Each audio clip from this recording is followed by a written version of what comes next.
Before buying a fuel pump for BMW code 2AAF, check the pressure data first. The code can appear even when the pump itself still works. On a symptomatic BMW N54, the most common real failure is a weakening low-pressure fuel pump. Your first check is whether low side pressure follows its target during acceleration. A 2AAF stored alone can be an intermittent plausibility or shadow fault. The key is whether it returns with symptoms, and one warning sign means you should stop immediately. The BMW DME commands the electric tank pump through the EKP control module, then compares that command with fuel pressure feedback. An unexpected response triggers 2AAF fuel pump plausibility. This code is especially familiar on N54 powered BMWs, including the E82 135i, E90 and E92 335i, E60 535i, and E89 Z4 S-Drive 35i. You may notice long cranking, rough starts, hesitation under boost, reduced power, or stalling. Some BMWs show no driver symptoms because 2AAF only remains in fault memory. If the BMW starts normally, has no fuel smell, and drives smoothly, a short, gentle trip is usually reasonable. Avoid hard acceleration until you have checked the fuel pressures. Stop driving if you smell raw gasoline, see wet fuel, experience repeated stalling, or the BMW loses power while entering traffic. A leak or unreliable fuel supply needs immediate attention. Start with the cheap possibilities: a one-time fault after running the tank very low, weak battery voltage, a loose electrical connection, or an old code that never returned. Next is an inaccurate low-pressure fuel sensor or damaged wiring. Depending on the BMW model, parts may cost roughly $70 to $200 or $60 to $180 before labor.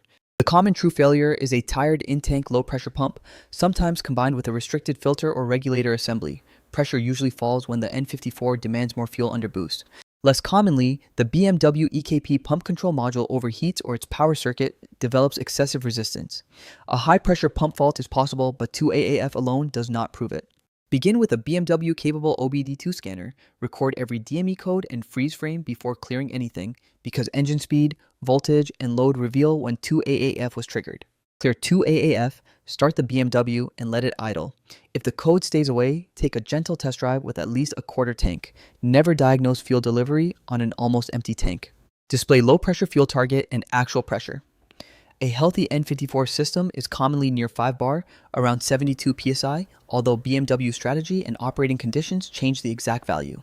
Watch for actual pressure repeatedly dropping well below the BMW target as you accelerate. That confirms a delivery problem, but it still does not identify the pump without electrical checks.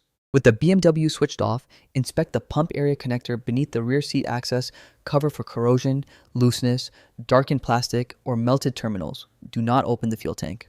Check battery voltage and the correct BMW fuel pump fuse using the model's fuse chart. EKP communication, voltage, or overheating faults make the module and its wiring more suspicious than the pump.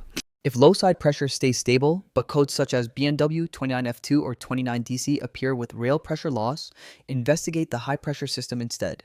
That distinction prevents replacing the wrong pump. A BMW low pressure pump commonly costs about $180 to $500 or $160 to $450 DIY. Workshop totals often reach $500 to $1,000 or $40 to $900 depending on model and pump choice. Sensor repairs are usually cheaper.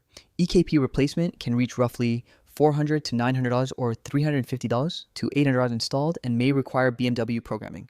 Prices vary by region and vehicle. The rule for BMW 2AAF is simple. Prove low pressure loss, inspect power and sensor feedback, then replace the failed part, not whichever fuel pump sounds most expensive.